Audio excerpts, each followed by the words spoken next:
Yung sabi ni Lolo mga idol, yung pang buhos na dugo sa area kung saan siya, para gagaling siya sa lagnat niya. At sa tingin ko mayroon pang lason sa sa katawan niya. Giniginaw pa si Joel ba. Wala talaga ako sa kanya mga idol. So yun mga idol, isang mapagpalang araw sa inyo lahat. Yan, update po tayo ngayon. Salamat po tayo at nakalabas po kami ng ligtas sa bundok. Nakababa na po kami. Maraming salamat po sa lahat ng nagdarasal para sa amin, para sa kaligtasan namin. Yan, andito po kami ngayon sa bahay. Kasama ko pa rin ngayon si Joel. Kaya nanginginig pa rin siya ngayon dahil sa lagnat niya. Kaya hindi po ako nakapunta sa doktor dahil wala talagang pera na pangpatingin sa kanya. Kaya kumakatok po ako sa lahat ng mga solid subscriber natin diyan, sa lahat ng tagapagpanood natin diyan. Sana ay may tumulong na dito sa bata para lang mapatingin sa doktor. Dahil nanginginig pa siya sa dahil sa lagnat niya. Kaya kailangan talaga mapatingin tong bata na ito. Ilang araw na itong nanginginig. Nung sa bundok pa kami. Sana ay may magano sa amin. At para gagaling na siya. Sana ipaano namin sa doktor. Kailangan wala talaga tayong pera para papatingin tong bata. Kaya sana ay kung sino man yung may sobrang pera dyan, sana ay matulungan nyo yung si Joel na mapagaling. Dahil posigido talaga siya magbagong buhay. At nag-usap kami kagabi na kung dito ba siya titira, uuwi. Kasi wala na siyang uwian mga idol. Dahil wala na siyang pamilya. At nakalimutan niya na rin kung taga saan siya. Kaya napag-isipan ko na dumito muna sa bahay. Dito na lang siya. At wala namang problema dito. Dahil yung paligid ay na ng orasyon ni Lolo Paterno. Kaya wala nang problema. At may sasabihin po ako. Yung sabi ni Lolo mga idol, yung pang buhos na dugo sa area kung saan siya, sana ay may tumulong sa atin para maligtas natin si Bradley Ward. Hindi po muna ako akyat pag hindi ko dala yung sinasabi ni Lolo, dahil useless lang din pag akyat ako doon. Wala din kaming maitulong doon kay Bradley Ward kasi yun ang sabi ni Lolo.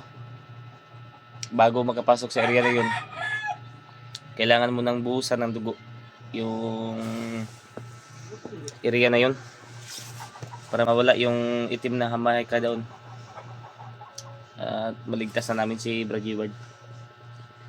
Kaya sana kung sino may nakikita nito sa video namin, paki-share po idol ng video namin. Yan, bago ako akyat, ipatingin ko muna si Joel para gagaling siya sa lagnat niya. At sa tingin ko mayroon pang lason sa sa katawan niya hindi pa natatanggal.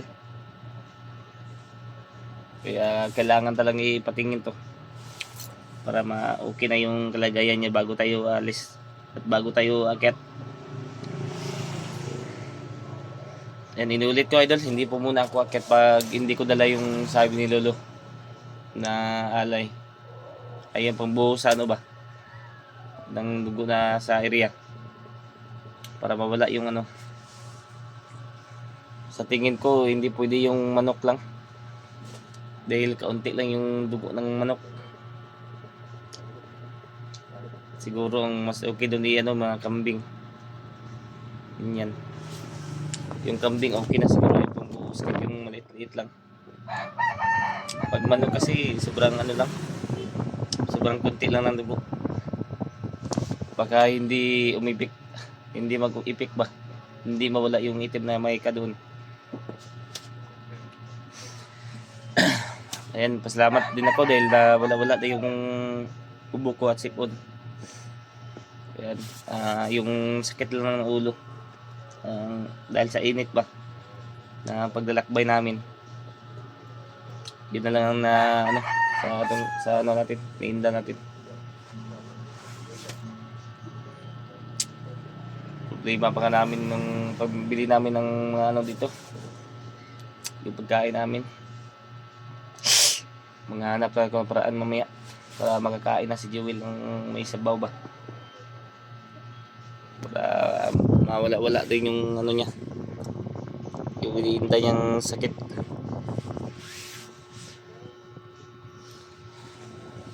Yun o, giniginaw pa si Jewel ba. Wala talaga ako sa kanya mga idol.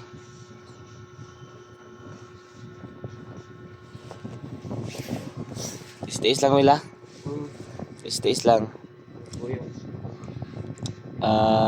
Dasalan tayo na may tumulong sa atin para gumaling yung ano mo, yung naramdaman mo ngayon ba, yung iniinda mo ba, sakit. Tinignan ko pala yung likod niya, likod at sa dibdib niya. Grabe, may mga pasa mga idol. Sobrang daming pasa yung natamo niya. Dahil kapag hindi pala sumusunod dun sa utos ng mga commander, binubugbog ka agad. Kaya naawa po talaga ako kay Jewel. Kaya dito na lang siguro patirahin sa bahay. Dito ko na lang siya patirahin. At para sa kaligtasan niya. At hindi ko siya isasama sa bundok dahil delikado doon. Ang sabi niya, ituturo niya daw yung mga kampo.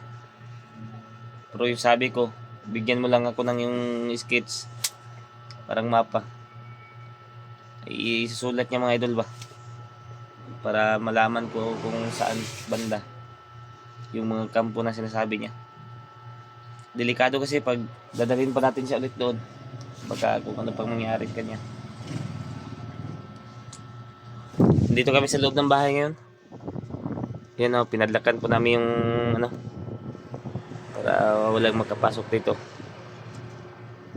at walang makakita sa amin.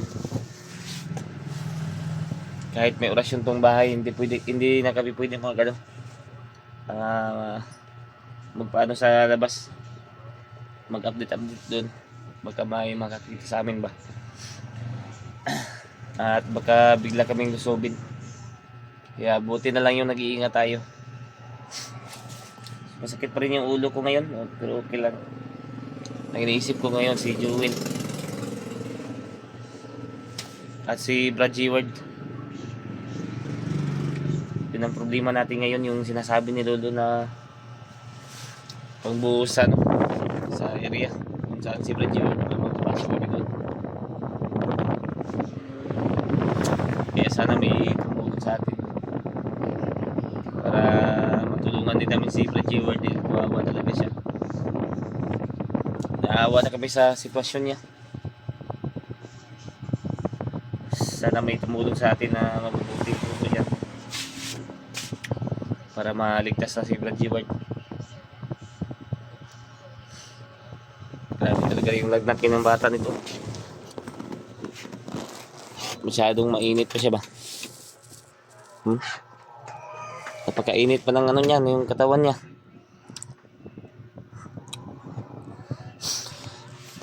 Sabi niya kanina, yung ulo daw mas pinakamasakit sa kanya, yung ulo. Palagi kasing binubugbog. Kaya siguro nagkakasakit yung bata na ito. At grabe yung ubo niya. Kaya naaawa talaga ako sa kanya, sa kalagayan niya. Kaya tiis-tiis lang kami muna ngayon. Yan, baka sabihin ng iba na mayroon akong sahod sa YouTube, kaya doon. Yun na, ilang buwan din tayong hindi nakapag explore. Kaya hindi tayo sumasahod ngayon. Balik na naman tayo sa sa una. Kailangan talaga natin magsikap para makapira tayo para makakain at mamuhay tayo ng mayapa. Okay lang naghihirap tayo basta hindi tayo nagtatapak ng mga tao. Hindi tayo nang-happy ba? Ayun, bumalik naman yung sipon ko mga idol. Umuulan kasi ngayon dito sa amin. Kaya lagi lang tayo mag-iingat. Inuulit ko idol, sana may tumulong sa atin sa pang buhos ng dugo dun sa area kung saan si Brad Ward. Kasi maghahanap din ako ng paraan para makakita niyan. Kung sakaling mangungutang na lang. Kung sakaling wala mag sa atin. Para maligtas na si Brad Ward. Yun lang tanging paraan. Yun lang tanging paraan namin para maligtas si Brad Ward. Kailangan naming sundin yung sabi ni Lolo. Kasi yun ang tanging paraan para matanggal yung itim na mahika na nakapalibot sa area kung saan si Brad Ward. Nagluluto po ako ng ngayon ng kanin kasi may bigas pa na konti dito sa bahay. Yun muna ang lulutuin namin para makakain din siya. Maghanap na ako ng gulay mamaya para makakain si Joel. Dito muna siya sa dito sa bahay. Hindi ko muna siya palabas-labasin. At maghanap tayo ng gulay para masabaw natin at mapakain natin siya. Mas masarap kasi yung may lagnat ka at naghihigop ka ng sabaw. Pampawala din yun sa lagnat. Masarap sana yung isda. Kaso wala tayong pambili mga idol. Sobrang hirap talaga ng pag wala kang trabaho. Wala kang kung gusto kang kumain ng isda, hindi ka makakain. Kaya sobrang hirap. Mangungutang lang siguro ako mamaya ng galunggong para kainin namin.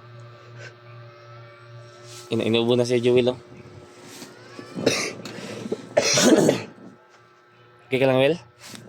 Okay lang yan. Parang napapadalas yung ubo mo ba?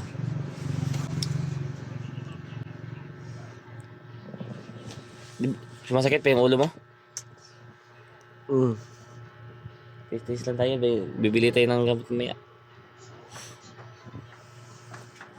Yan, hanggang dito muna yung video namin, idol. Sana kung pag makita nyo yung video na ito, matulungan nyo po kami para maligtas namin si Brad Ward. Maraming salamat po sa inyo, idol. Maraming salamat. I love you all.